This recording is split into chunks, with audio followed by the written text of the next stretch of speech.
I'll start, I guess. Welcome to our online Water Magic and the Media class. The idea for this class, it's really based on a book that I'm working on. It comes out in October on Water Magic.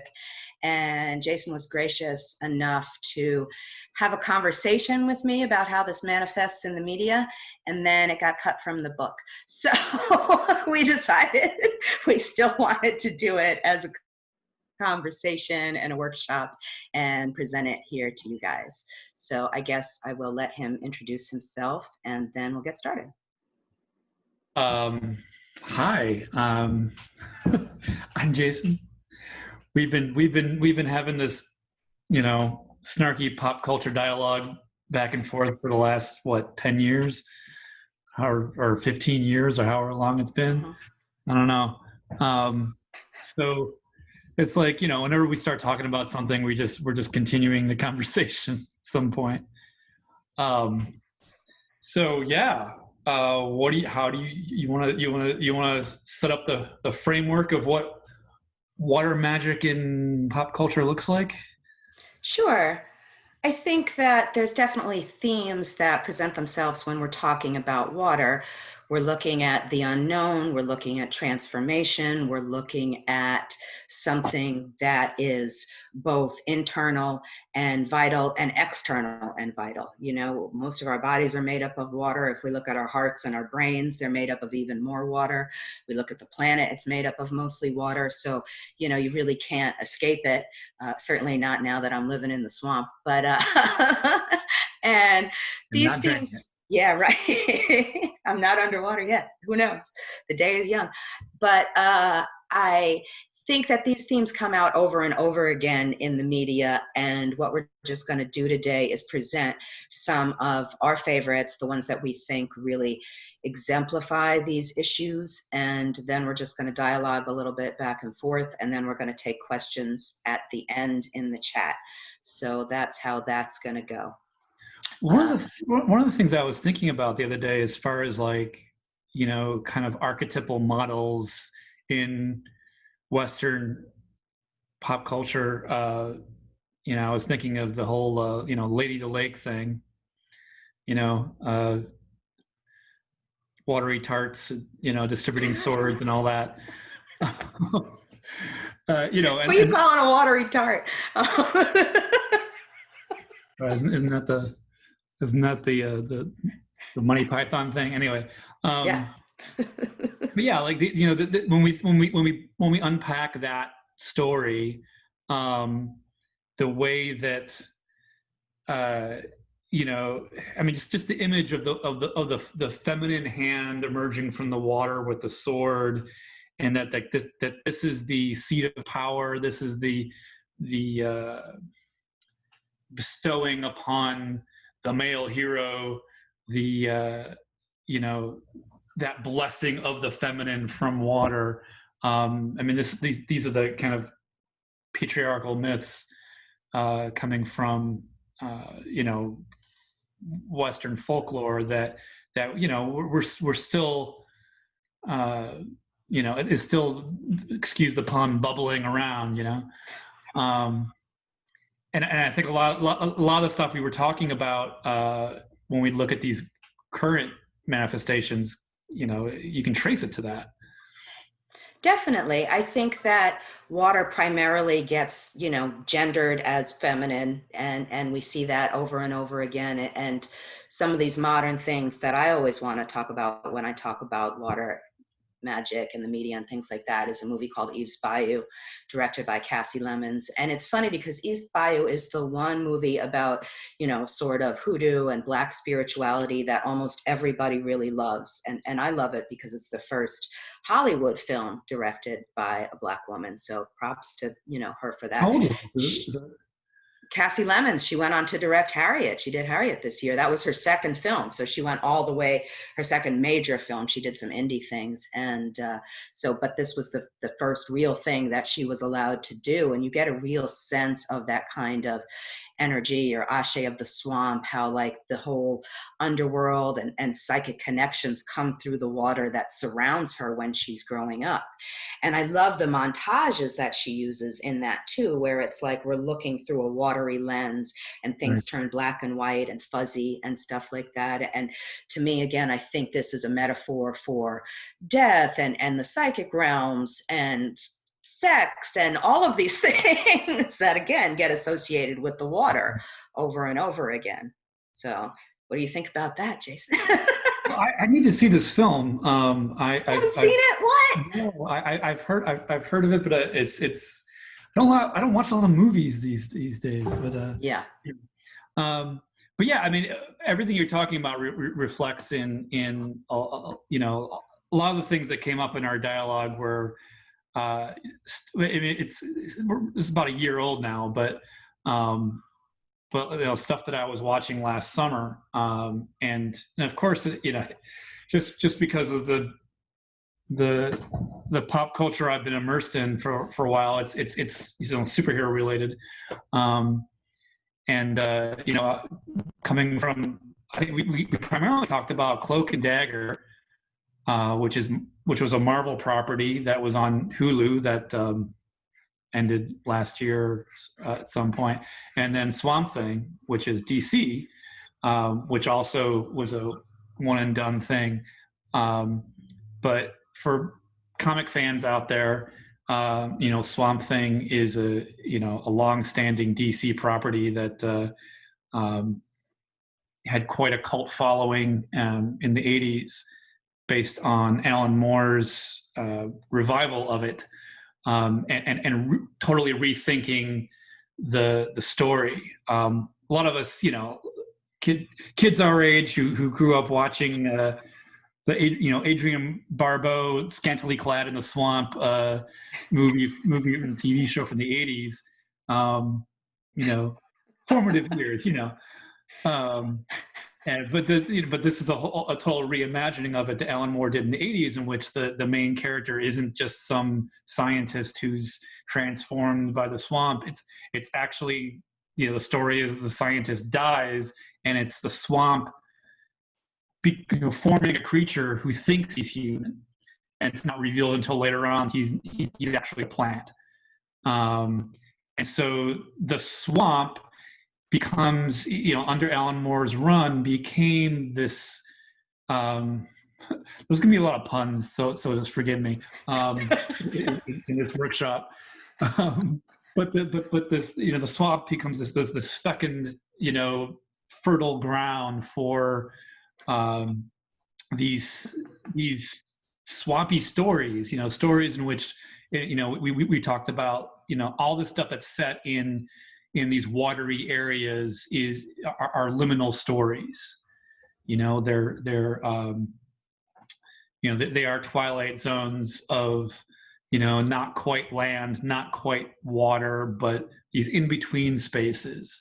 And so it was a great sort of you know, before the patterns that have emerged in television and television structure, Alan Moore was doing that kind of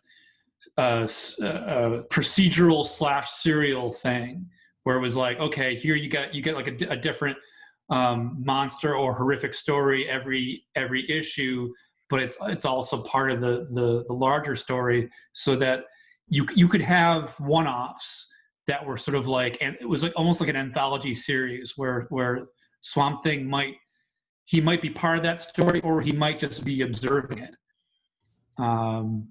So it's this whole thing about the swamp being a place for stories, and a place for you know, and horrific stories, and, you know, horror. It was a horror book, just like the show was more or less a horror show, but it was also you know, it was also very political too.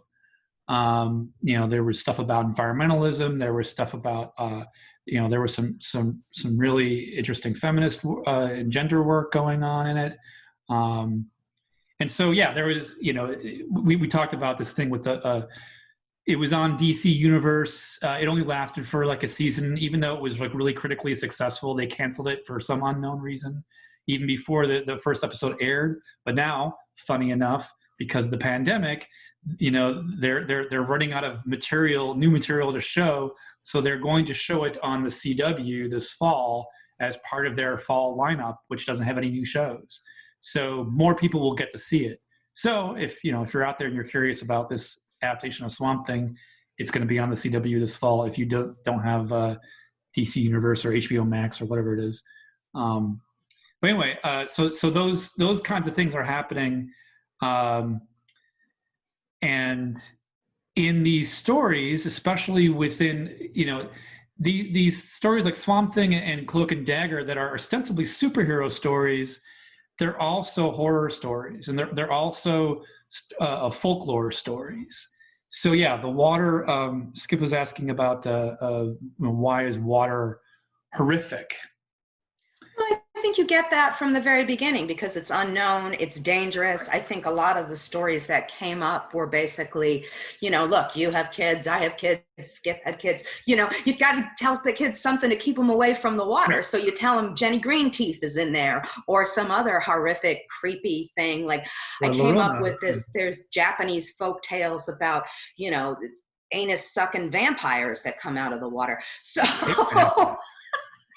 there's definitely some creepy stuff because you don't want your kids going over there when your back is turned. Honestly, I think it's like a practical thing. Sure. Yeah, a lot of that folklore comes from especially for cultures living on the water.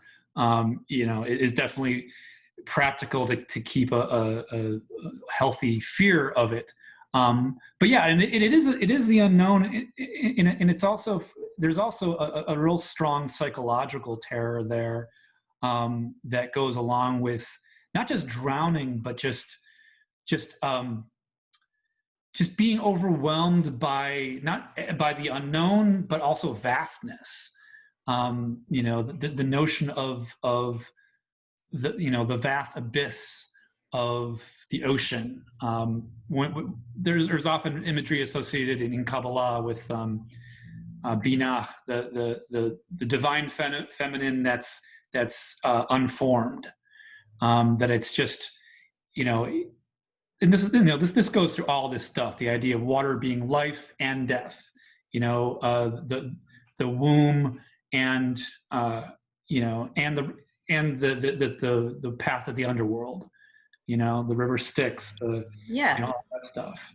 No, I was going to talk about that because one of my favorite documentaries that just came out is In Search of Voodoo by, look, I'm going to say this right now, Jaimin Hansu. Yep, you did it. And he talks about Mami Wata, and he talks about Mami Wata as this primal deity that really is water everywhere. So it's water that, is in the river, water that's in the ocean, water that we're drinking, water that's in our bodies. So this kind of primal feminine is, again, shapeless, and, it's everywhere and nowhere almost at the same time. So this can be scary. And the other thing I think, too, goes along with this kind of vastness is the fact that it's so often used to represent our emotions. If we look at it astrologically, you've got like all the watery signs, and they're known for being, very emotional. That's my nice way of putting it. And since neither of us are water signs, I can say that. So, but I think that there is that kind of, okay, so it's my emotions, and it can overwhelm me the same way that a tsunami can come and overwhelm me. So this is something that we're dealing with. And we're also dealing with, in addition to the liminal, the power of change. Because the other movie I really wanted to talk about was Secret of Rowan Inish, and all these selkie stories about how, we can slip off our skin and become human, but then that's dangerous because somebody could capture our skin and somebody could do something with it, and we won't be able to get back to being ourselves again. So there's a way in which the water transformation we can lose ourselves in it. I think not just our lives, we can lose our identity almost. Yeah, that's an ongoing, that's a pretty common trope in these, fantasy and superhero stories about, water as transformation, and it's not always clear if that transformation is good. Swamp Thing in a lot of ways is an anti-hero. I mean, he kills, especially people who are causing a danger to the swamp by polluting it or hunting or things like that. In the Cloak and Dagger series, there's the somewhat heroic police woman who gets shot and killed in the water, but then is resurrected because of the magical toxic substance or whatever. And her name, not uncoincidentally, is Bridget. She comes out as this villain / anti-hero mayhem. You're never quite, she's seen as an antagonist, but yet ultimately she winds up helping the heroes because she does the dirty work that they can't do. And so there's that whole thing about, what is this dark underworld side that the water, the transformation of the water brings out. And on the show, I think I mentioned this in our talk, that on the show they actually make a very clear connection between this Detective Bridget and Mama Brigitte, because the Loa are referenced quite a bit in that show because it takes place in New Orleans, even though the original Marvel comic was New York based, but for the show they did this whole relocation in New Orleans and made that a huge part of the story. So it's a great piece for that. But there are all kinds of ways in which that water transformation it's not a clear moral thing. It can make someone turn darker, but also it's not just evil. It's both. It's a liminal. Well, yeah, I mean, I think we need it. That's the bottom line. We need it on every level. So that sort of manifests in that way. And I don't know where I was going with any of that, but that works. Yeah. Kate's mentioning Aquaman. Yeah, so we definitely have that again. I think that's interesting because you've got the rise of this particular watery hero that is sort of, my favorite 5-year-old likes to, with very long hair, he likes to remind me that Aquaman's still, gendered male, and he has long hair. So I think that you've got this thing where I'm not making fun of you, Jason. I'm sorry. I hadn't even thought of that. Okay. No, but I just think it's interesting that when you look at it, you look at the heroes that end up in this way, like you do have in some way this sort of nod to the fluidity of things. I was thinking about Storm before too. You've got this also nod to the fluidity of things because she's not necessarily, pictured the way you would necessarily think somebody would be. Yeah. I think that's why that's why the Bronze Age, the 70s era Aquaman with the blonde coiffed hair talking to fish was just so ridiculous. I mean, we see that now as camp, because it just doesn't, it doesn't fit with what we'd imagine coming from the water would be like. And right. the current movie, does in a lot of ways. And then there's the Submariner who's Namor in Marvel, who's the Aquaman equivalent, who's a very different character that sometimes he looks, in the comics he looks almost Asian, but there's that he's definitely very masculine, but yet he's this sort of otherworldly thing, this otherworldly masculine that I don't know. That's a whole other thing. I tend to be, I'm less interested generally in the more traditional superhero types, and I like these other stories that take the superhero tropes, but then do different things with them that are more, again, more in between, more liminal, where you're not quite sure what side each person is on. I mean, the thing with Swamp Thing, if anybody gets a chance to watch the show, I highly recommend it. It's really heartbreaking that it got canceled because it was going into some really interesting directions that the comic had gone into in the 80s. But we talked about this. There's the opening sequence is just visually so striking, because we talked about the the eyes and the veins of the monster that become the waterways and maps of the bayou, and like all this, the entire title sequence is underwater, and so you see a police car underwater, and there's a lot of stuff in there about race and about Jennifer Beals is the cop in this, and they play up these interracial relationships and mixed race children, and that Madame Xanadu, who in the DC comics was traditionally that 70s era stereotype of the exotic, gypsy fortune teller. In this version of Swamp Thing, Madame Xanadu is a middle-aged blind Black woman, and so there's this whole thing with the tarot cards underwater, and you get that in sBayou too. You've got right. Diane Carroll being Elzora, the witch out in the middle of the swamp, right. that everybody has to sort of travel through the unknown, through all the Spanish moss and the muck and all of that to get to. Yeah, so yeah, go ahead. Oh, okay. No, I was going to say that, because you touched on something, and then Rich Peters has this question in the chat about in the shape of water, that heroine developing gills, and then, right. So this, I think, in addition to it being, sort of gender fluid and bringing up these issues of race and stuff, it also, in a way, sort of goes to this interspecies kind of love thing that can happen, which you get with a lot of, again, the mermaid and merman stories and stuff like that. Yeah, and that's a big part of Swamp Thing too, where the main heroine, Abby Cable, she has congress with the Swamp Thing by eating some of the psychedelic fruit on him, and it's like one of the most interesting sequences in the history of comics is them basically having sex through their minds by her eating of his fruit, literally.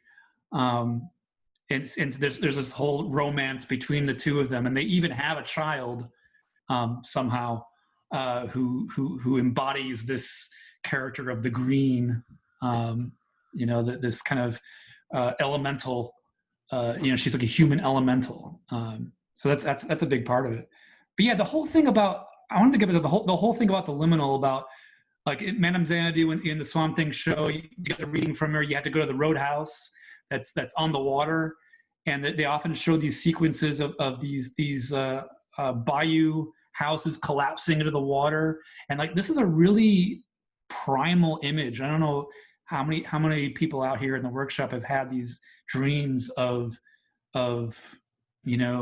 being in houses that collapse into the water. It's like a big thing, like it has this, I don't know. It's like it's psychological, because it's that whole thing about how we are in these liminal spaces, and it's like dreams of these vast thunderstorms, and maybe it's some kind of a, I don't know, like some kind of a collective unconscious thing left over from the times of the great floods or whatever. And we think about Katrina, New Orleans, and all that fear we have of being overwhelmed by the psychological, the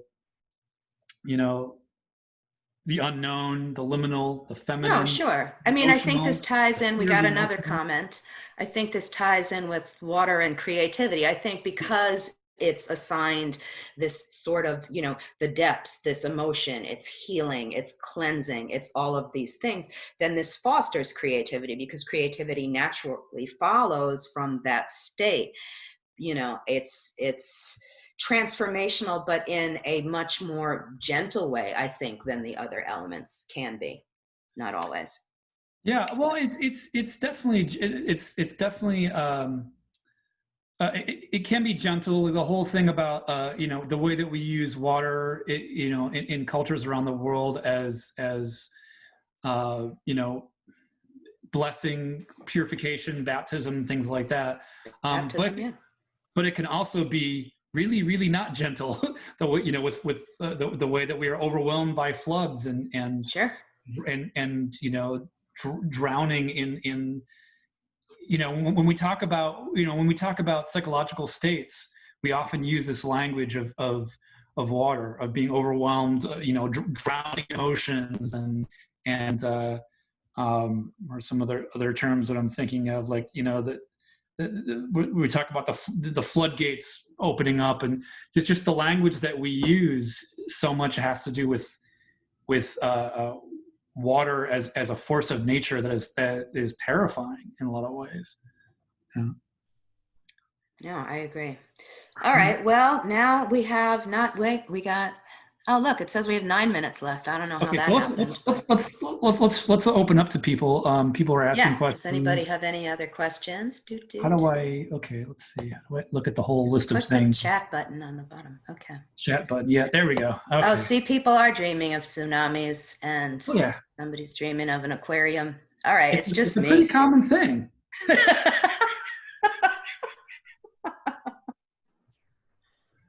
Yeah, reconnecting with the all.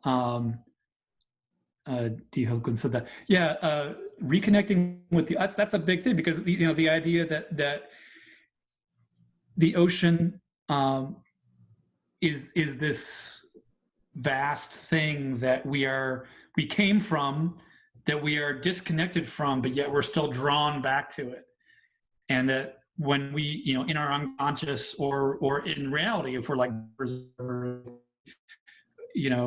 when we connect with that all, I mean, that's a whole big part of that experience, right? Is to be overwhelmed, to be part of this huge thing. No, I agree. And I think it goes back to what I was talking about before about Mami Wada, and I was watching, Mandy had a concert last night, and my godson, Wind of Fire, was singing about Olokun, who for us in the ATRs is the depths of the ocean. So it's this great unknown, but it's this, again, genderless force that manifests. And, I was thinking that, wow, this really does appear cross-culturally. We're sitting here talking about Celtic manifestations and African manifestations. And, that's one of the things I do go into in the book about all, Central American manifestations and all these, the holy wells, and just it just plays a part so integrally in different spirituality from almost all cultures. Yeah, it's one of those things where, like, you nowadays, especially, like, you hesitate to, like, talk about universals, but it is that universal experience that every culture has some kind of connection to water that does go back to some kind of, I don't know, primal unity that we experience in our bodies and with the planet. So it's not surprising that we have so many different manifestations of this cross-culturally. Yeah, I mean, even if you look at scientifically, we've got a healthy dose of theory saying that the planet itself began in water, so it's not just us, and you can't really get away from it. And in the book, I talk about you can live without love, but you can't live without water. So as sad as that life may be, Well, yeah, I mean, we are walking traces of it, right? Yeah, we are, definitely. Kit brings up an interesting counterpoint around stories like desert stories like Dune. The whole thing about water being such a precious commodity that even amongst desert, it's that thing that connects us to life, right? I'm not drinking my own piss. That's what I have to say about that. no still suits. No still suits. No. But, people who've only read the first couple of books don't realize that Dune, it doesn't remain a desert plant the entire time, so, or rockets or whatever. Anyway, that is a different workshop, Cricket. That's a different workshop. Yeah, I was gonna say. Beautiful. Let's see. What else is going on out there in the watery depths, in the Sirius sphere out here? Kate asked if you guys could put together a movie show list. Oh, like movies and shows. If you guys could, that would be awesome. Sure. Please and thank you. Sure, we could do that. Yeah. Thank you. There was something I wanted to. I think Casey had asked it earlier on about how water what is it? Let's see. How does water specifically inspire creativity? Yes. That's a great question. We could talk about like going with the flow and all that. Who's that Polish theorist whose name we could never pronounce, Mihaly, whatever, who writes about flow, the capital F. The way that we get it, what flow actually means, the way that we get into bodily movement, repetition, things that create patterns, and I just keep on wanting to say the word flow. So I don't know. It's Donna just commented. She's talking about, again, what I said about emotions, and emotions are where we get our art. We do this sort of self-discovery. We're looking. Skip was talking about the macrocosm and the microcosm. So it really does, I think, mirror, again, we're looking at the water and I'm talking about mirrors. So there really is a reflection in a way that I think is both literal and also figurative when we're talking about water. So, right. What is being shown to us? What are we seeing? Is it backwards? Is it forwards? How are we interpreting that? And then using that to make sense of the world. And in a lot of times that does, again, foster creativity in a way. Yeah, and with creativity and vision, I mean, a huge part of that inspiration is dreams, and like I associate dreams with water, over any other element, and I think of, it's one of my favorite songs by an obscure Michigan band. This song is, "Dreams Are Made of Water." The band, his name is alive. But it's like, dreams, there's all this stuff about water and dreams. And I think that there's, when we reach into that part of ourselves that is beyond the conscious, that is inspiration, I think we're going into the water realms. Yeah, you've even got, metaphors about going under and all of these things when you're talking about, going to sleep. I think that's, and just this language keeps coming back to it, That's why. Yeah, the subconscious is underwater, that. A link on Brushwood Family and Brushwood Safety Shack groups. Join the virtual hot tub. Yes, the virtual hot tub. Where ironically you have to, you have to keep your clothes on for this. You would think, at least the part on camera anyway. You would think in the privacy of your own home, you'd be able to be more naked than you would at Brushwood's, actual hot tub. But no, that is not the case. Why? Because them's the rules now, Skip. Or don't stand up. Yeah, that's what I'm saying. Be shirt cocking it. But I didn't tell you that. That wasn't my idea. I can see the talking head there. So it's like, yep, you don't know what I'm wearing underneath. Anyway, well, yeah, you could just flash your picture up there and be naked, like somebody I know from my workshop yesterday. But anyway. Right then. But anyway. Coming down to the last minute here. Any final thoughts? Where should we put this list? I guess we could put it on the Brushwood Family Facebook page or whatever. Sure. Yeah, that's. I would like to write up, because I did do what we said in the book. I would like to write that up and maybe attach the thing and put that on my blog too. So. Sure. Oh, and there's lyrics to a song I wrote that's going to be in the book, that I've been performing at Brushwood for years, that was inspired by Lilith documentary, Gathering Water and all that, in the tradition of Maya Darens. Yeah, that's in the book.